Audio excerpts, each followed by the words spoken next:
In the next week, the continuation of Ultra Instinct Goku vs Moro will commence, but after only a few short moments, it seems Moro has already debunked Goku's weaknesses surrounding the form.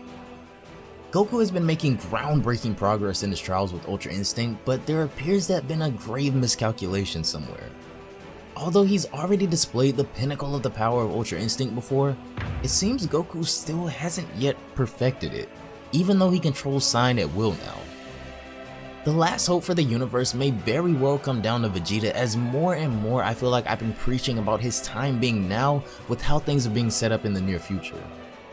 In a similar piece of parallel fiction we've been checking out, Vegeta once again seems to be near the center interest of all of the action going on. But in this universe, his talents and skill set are being recognized significantly. Dragon Ball Super Kai previously left us with quite a unique encounter, as in our last video, due to the Angel of Universe 13's never-ending wit, the entirety of the remaining Z Fighters, including the androids, Tien, and even Master Roshi, opted to be absorbed by Majin Buu in order to create one extremely powerful being in the form of this ultimate form of Majin Buu. As gimmicky as he is, there's no doubt that Majin Buu is indeed really powerful, and being composed of all of the Z Fighters has pushed his power and intelligence to a level never before seen. But that still isn't nearly enough to take down an angel. As Murno explains, perhaps if he were of their level, things would be different. There is one person, however, that continues to pique his interest even more than Goku. Someone that the angel himself, a being that looks at all others as inferior, has scouted as worthy of his tutelage. Something Vegeta possesses, something about his battle sense and mindset that interests Murno, but Vegeta refuses to take any sort of offer from this guy, immortal or not.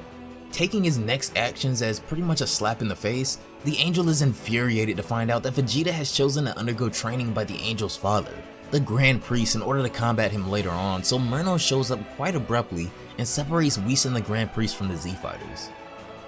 Ultimate Majin Buu and Vegeta at first seem to be doing alright with holding their own against the god, but Murno's strength and intelligence far exceed their own, many times over, as nothing they do has any sort of effect, even making Majin Buu believe that he's turned him into chocolate and eaten him.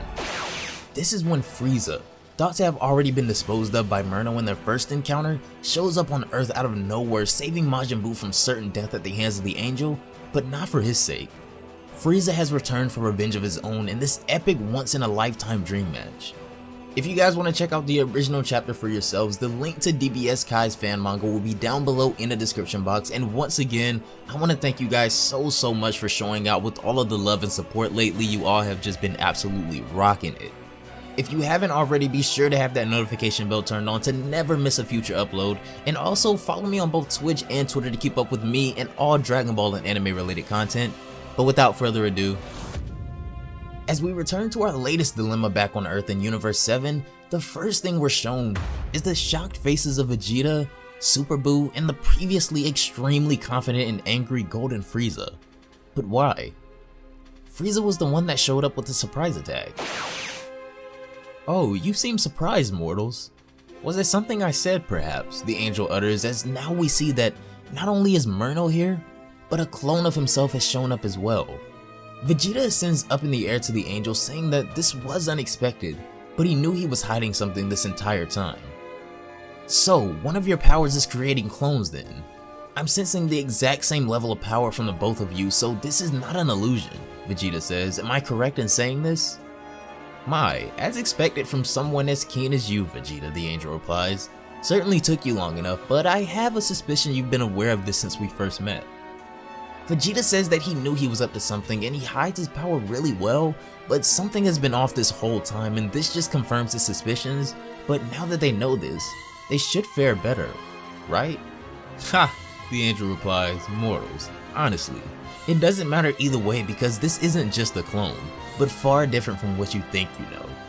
My power is unlike anything you've ever encountered in your short lives. However, he goes on, if you are so curious as to what I can do, then allow me to show you a few things that you've yet to experience. The angel goes on to explain that the ability that they see before them allows him to duplicate himself an endless amount of times, all of equal powers and skills to the original with absolutely no strain on himself, all sharing the same mind as well. So, even if one is fully destroyed, This would be an endless battle regardless, Boo says, as Myrtle confirms. This should come to no surprise to you, Majin, he says, directing his attention to Boo. You possess a similar ability, however mine is permanent and my duplicates all possess the ability of interdimensional travel and multiversal power. You are not fighting a copy, you're fighting me. Honestly, if I wanted to, I could launch an entire army of myself on the multiverse, and there isn't a single thing you or anyone could do about it. This has been hopeless for you all from the very beginning. I just wanted to give you a bit of confidence for the time being, and as I expected, you all took the bait. Turning back to Majin Buu, he goes on to add that not only was he unsuccessful in eating him, but Myrtle was able to escape without them even realizing it very easily. If that were anyone else, then perhaps, yeah, that little trick of yours would have taken their life, and you all would be about your day right now. But I'm not just any opponent, so allow me to enlighten you on something. The angel raises his hand to reveal an oddly shaped crest. You may not have noticed, but this symbol on my hand previously only had 4 markings. Now it has 5. If you all were as keen as you think, you would have picked up on something like this, as it proves that in each encounter, you've been dealing with a different me. He goes on to further explain that even though they defeated his clone earlier, they didn't kill him. Instead, his crest was transferred to the rest of them, but the symbol and the true power behind it isn't quite ready yet, but soon enough. The more the crest completes, the stronger he becomes, and this has all been a part of his plan. Once the symbol is fully completed, there isn't a single thing anyone, living or dead, can do to stop me. My final goal is Zeno, but I don't mind toying with you all until I get to him. Just how long until that symbol is complete then, Vegeta asks. Well, since you're so curious, I'll tell you that there are 13 pieces needed in order for the crest to be completed. Once that happens and I meet Zeno, the game is over, he says. As to how all of this is going to happen, well, I guess you'll just have to wait and see. Right now, Myrtle has 8 total pieces and his counterparts all have half of that, so he is very close to completing whatever this final goal of his is before confronting Zeno, as he says that he's actually been fighting them all very differently since the first time they fought. What a shame, Vegeta. You have such interesting raw and untapped potential. You would have been the absolute perfect destroyer, but instead you chose your pride and let it cloud your vision to the gift I could have given you. And then what do? You go and train with my father. But where did that get you, Vegeta? Not only do the 3 of you have no chance against me, he goes on to explain, but I am far stronger than my brothers and sisters, so neither Whis nor the rest of them will be able to destroy what I become now. Now that Myrtle has released this much information to the Z Fighters, Vegeta wonders just why he's chosen to put all of his cards on the table now. Is he really that cocky? Or is this also a part of his plan? With just the 3 of you, there's nothing to be afraid of, Myrtle says, and I hate to admit it, but actually the only person who could really stand up to me right now is my father, and he hasn't had a serious battle in billions of years, so outside of him, you, the gods, and my siblings are nothing I can't handle on my own. Come to think of it, he says, and then his eyes light up with an idea.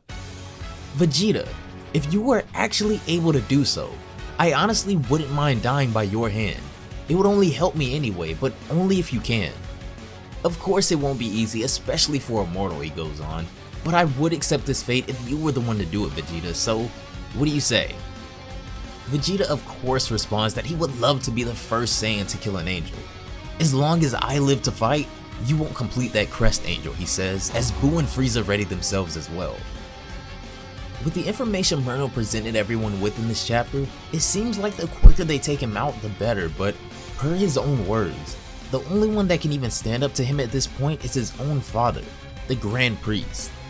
The powers that the angel will gain when the crest is complete is just as much as a mystery as the powers he possesses now, but from the sound of it, once it is finally complete, Myrtle may transcend the very gods themselves, but he still finds interest in a mortal such as Vegeta.